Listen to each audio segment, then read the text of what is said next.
Hello and welcome to latest TV news with me, Andrew Kay. Now, Brighton has become a hotbed of musical creatives. We've got several music schools, modern music schools, and a fantastically thriving music scene, independent music scene. So I'm delighted to welcome to the studio Karen Kemp. You've been in the music industry some time now, Karen. I have, yeah. They always say, sort of I'd get less for murder, really. But yeah, How did it start?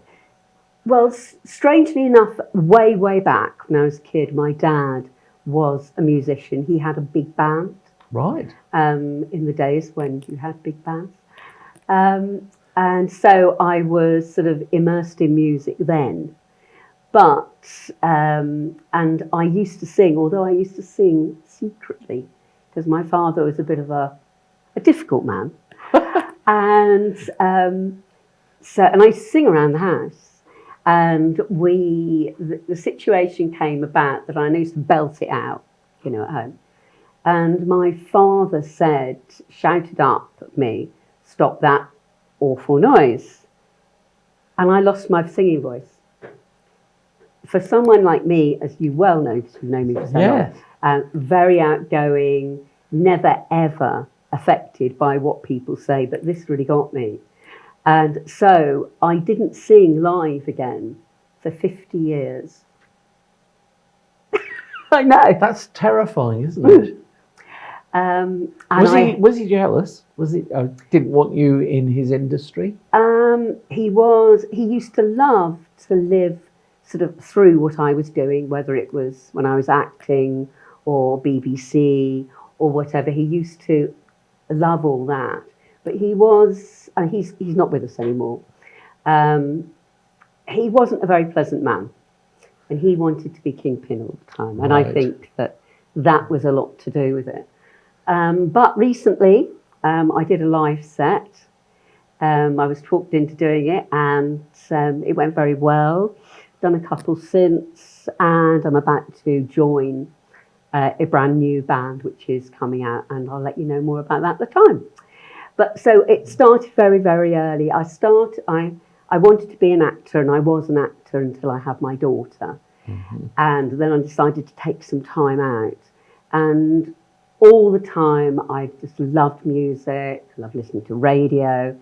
And when it came to the time of me going back into acting, I thought, I don't want to do it because my love was theatre, and you understand that. Absolutely. My love was theatre. And the sort of work that I was going to be offered wasn't what I wanted to do. It is that terrible thing for women in theatre that at a certain point the roles disappear, don't they? Yeah. And people weren't writing roles for older women. No, not even women entering their middle years. Yeah, which I was. You were just playing nutty aunties and exactly. grumpy old grandmothers. Yeah. And the sort of work I wanted to do was real breaking ground modern work. And that had been shoved out of the way, really, straight away across the UK. There's very little of it being made. And I also love sort of classical work, so quite two ends of the spectrum, really. So I decided I wasn't going to go back. And I was thinking, well, what can I do? Technically, I didn't have to work. And I thought, I would love to do radio. So I got into, I decided to learn my trade through hospital radio, where they teach you to work your own desk, which is really important, particularly as a woman at the time. And pre-modern technology as well. Exactly. It's very different these days. Very much so. It's so much easier now. And so I started doing that and ended up working for BBC Introducing, which I was with for 18 years, which is incredible, isn't it? That's a long time. And then I moved across to a brand new show, to a show which was new to me, called BBC Upload, which is about spoken word, authors, anybody who opens their mouth and talks or writes, basically.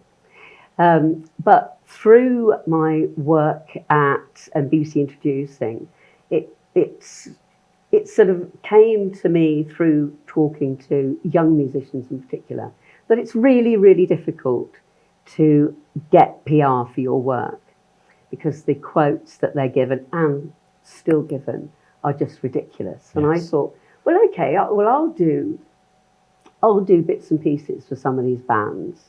So you're now the driving force for a lot of young emerging bands, and some of them are very exciting. I know you've had Yeah. some great successes with this. Yeah, I mean, it's worked. It's worked. It's a delightful thing. You know, it's worked really well. I'm very cheap when it comes to fees. You're not but cheap, you're inexpensive expensive. or affordable. I love it. I don't like the word cheap. And I also have a monthly show on Radio Reverb where I tend to feature clients who I'm working with or just local bands or artists that are playing locally. So it's sort of 360 degrees really in the music industry. And through that, you meet a lot of people and you hear about so many things that people are trying to do. I've got a band in Australia called Vermantics, for instance, who were over here for The Great Escape, and they want to do more in the UK. But like lots of artists from outside the UK, it's expensive to get here Yes. to do that, you know. So, but you come upon people like that and you think, these are really good, they really need to be pushing out there. So I'll do big artists, like the most recent big campaign I did was what I call folk royalty, really, Martin Carthy. Oh, yes. And there wasn't enough minutes in the day to get the amounts of coverage that Martin was getting. I mean, I was sat at my computer and it's constantly going bing, bing, bing, bing, with people desperately wanting to talk about his new album and things like that. You know, you come upon people like that and you're absolutely driven to do the best for them. And it's a great job. And Have you got a hot tip? No, not really. Oh, you must have. No, I don't. No. Actually, I do have. There's an artist called Finian James, who is sort of alt rock, I Right. suppose. I was first his mentor at Waterbear, and we've kept in touch through the very short amount of years between him leaving Waterbear and now sort of, you know, establishing himself. He played The Great Escape, and everybody who I heard talking was saying, this guy should be seen on bigger stages. That's amazing. So, yeah, Finian is utterly remarkable. I can sense that you're still really excited about new music. I can't stop. People say to me, don't you ever get bored or don't you get jaded? And do you know, I don't. I'm very excited about things that I get involved in. And I think if you're not excited about it, then you shouldn't be doing it. You know? I absolutely agree with you there. And I think it's also very interesting to know that, like myself, I'm as interested in new music as I was when I was 20. Yes. Yeah, I mean, I remember at 14 going to see my first big live act down in Exeter, where I originally come from. And it was the prog band King Crimson. Oh. Huge. I saw them.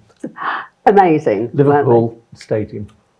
Well, that's it. You see, at 14, I went, whoa, you mean music can be like this? And that was where it all started for And me, it really. continues to this day. Now, you're organising an event coming up, and it's a fundraiser. Tell us about that quickly. I am. It's called Voices for Change. You can find out all about it on voicesforchange.co.uk. And it's what we've termed a gigathon, okay? And it's running on the 20th of August online from 7 o'clock in the evening until 11 p.m. at least. And we've got artists from all over the world who are going to be joining us. But this is a digital event. Yeah. And it's myself and a friend of mine, Liz Lenton, who is also a musician herself. We're going to be presenting it. It's going to be great music, lots of fun and chatting to the musicians, and it's all to raise the paltry sum, just paltry sum of £2,300 to build a toilet block for a wonderful school in Uganda, where currently they have a latrine instead of It's a wonderful concept. It's a wonderful cause.